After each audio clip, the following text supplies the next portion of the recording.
Here I am. Hello. Welcome once again to another week of Professor Moptop and his Patreon video. This week you're in for such a treat. I don't even want to talk about it, but I'm going to talk about it. What you're going to get this week are 4 hunks of audio from the Revolver sessions. It's the end of the album sessions. Those are very, very cool songs. Revolver is just jam-packed filled with super cool stuff from the beginning all the way to the end. Near the end of the album, we hear a song called I Want to Tell You. It is a George Harrison composition, his third for the Revolver albums. Now, he was getting to be a better songwriter, and as he was starting to write better and better songs, it became harder to ignore him as far as John and Paul were concerned. They were reasonably happy that he was able to write songs, but they also didn't want to lose their position as the number one songwriters in the Beatles. So there certainly was a little bit of a tension, even early on as George started becoming a bigger Beatle. He sings about being tongue-tied and being in love. George was able to write the songs, but he wasn't very good at coming up with titles to the songs. For Love You Too, which is earlier on the Revolver album, the working title of the song was Granny Smith. For I Want to Tell You, they started calling it Laxton Superb, which is also an Apple. I think this is where Apple Records comes from, or at least sort of, as you'll hear on the audio. Professor Moptop's talking about that. George, Paul, and Ringo did a rhythm track, and then they added a whole bunch of overdubs, including a bass by Paul. This was pretty important for the Beatles, because as they started adding the bass strictly as an overdub, Paul was able to really control what he was playing. He was also able to play something else on the regular track, such as the piano.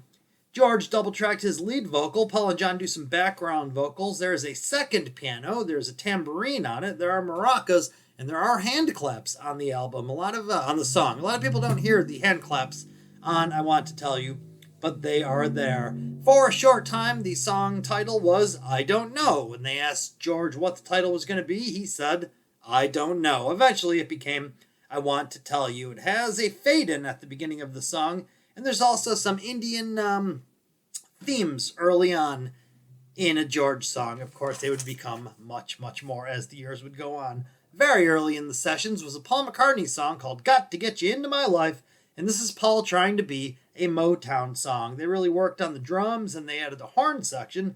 For the horn section, you get 3 trumpets and 2 saxophone players. A couple of these guys were members of Georgie fame's Blue Flames, which had a hit with Yeah, Yeah. They were friends with the Beatles as well. The microphones on the horns were recorded in a unique way in that they put the microphones inside the bell of the instrument, so they were really, really recorded in a whole new way, very specifically, very, very interesting. Jeffrey Emmerich is the name of the guy who was instrumental in how the Revolver album sounds. They also double-tracked the horn section, so you're getting 10 horn players on that, which is just a cool little trick. The last 2 hunks of audio that you're going to be getting are probably the most interesting Beatles songs of all. It is probably about the most interesting Beatles song of all, and that is Tomorrow Never Knows. In late 1965, early 1966, John Lennon had a little bit of time off, and he spent a lot of time just laying around in bed, taking drugs and reading. He read a lot about the Book of the Dead, and he read a lot about philosophy, and he read a lot about the brain, and he started thinking about the void. He wrote a song all about the void, which he played for George Martin, the other Beatles, and Brian Epstein.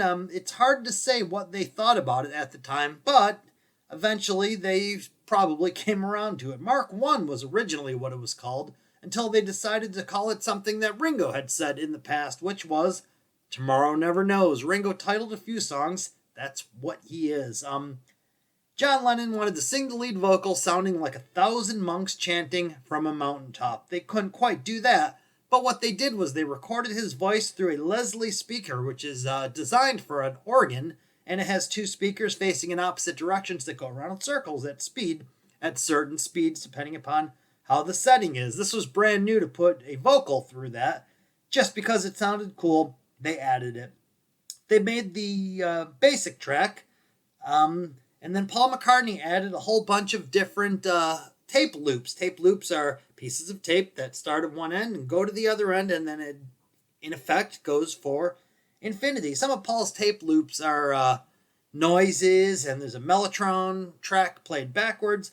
It's also him laughing along with feedback, and when they play that backwards, it sounds a lot like those seagulls that we hear at the very beginning of the track. Also, what's really impressive on Tomorrow Never Knows is the guitar solo, which George painstakingly wrote out, played backwards, and then they played the tape backwards. So it ultimately plays in the order that he wanted it to play, but each note gets kind of pulled as opposed to just being normally played. You have to listen to Tomorrow Never Knows.